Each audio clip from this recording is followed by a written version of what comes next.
গাজীপুরের Chandna চৌরাস্তায় DB police পরিচয়ে আর্থিক প্রতিষ্ঠান নগদ পয়েন্টে ডাকাতির ঘটনা ঘটেছে।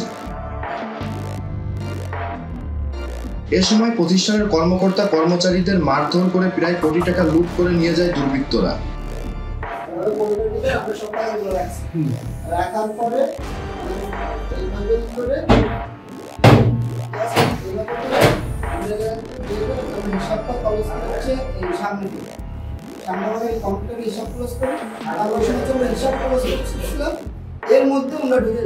অজ্ঞাত 6 জন লোক অফিসে প্রবেশ করে ডিবি পরিচয় দেয়। ডিবি পরিচয় দেওয়ার পরে প্রথমে সিসি ক্যামেরাগুলো খুলে ফেলে এবং আমাদের মোবাইলগুলো নিয়ে নেয়।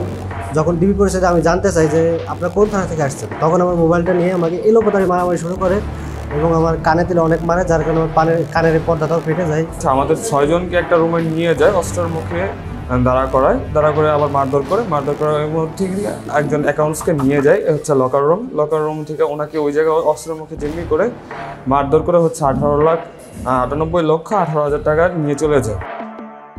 ওয়ালটন আবারও মিলিয়নিয়ার অফারে ওয়ালটন ফ্রিজ কিনে আপনিও হয়ে যেতে পারেন মিলিয়নিয়ার।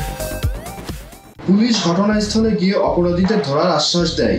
এমনকি পুলিশ গণমাধ্যম কর্মীদের বিষয়টি না জানানোর পরামর্শ দেন বলে অভিযোগ করেছে নগদের কর্মকর্তারা।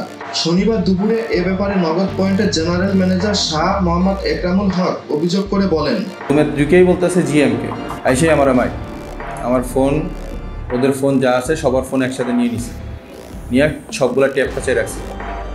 তারপরে হচ্ছে আমাদের মারধর করে এই যে পরের যে একটা রুম আছে যেটা হচ্ছে টিএম এর রুম, ওই রুমে আমাদের সবাই বন্দি করে। অস্ত্রে ওদের কাছে পিস্তল ছিল, দুইটা পিস্তল ছিল দুজনের কাছে।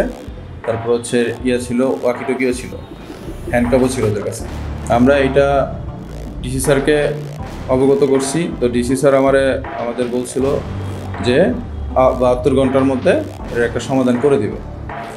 এখনও কোনো সাসপেক্ট কেউ ধরা পড়ে নাই। Ejaz Mahmud, channel I.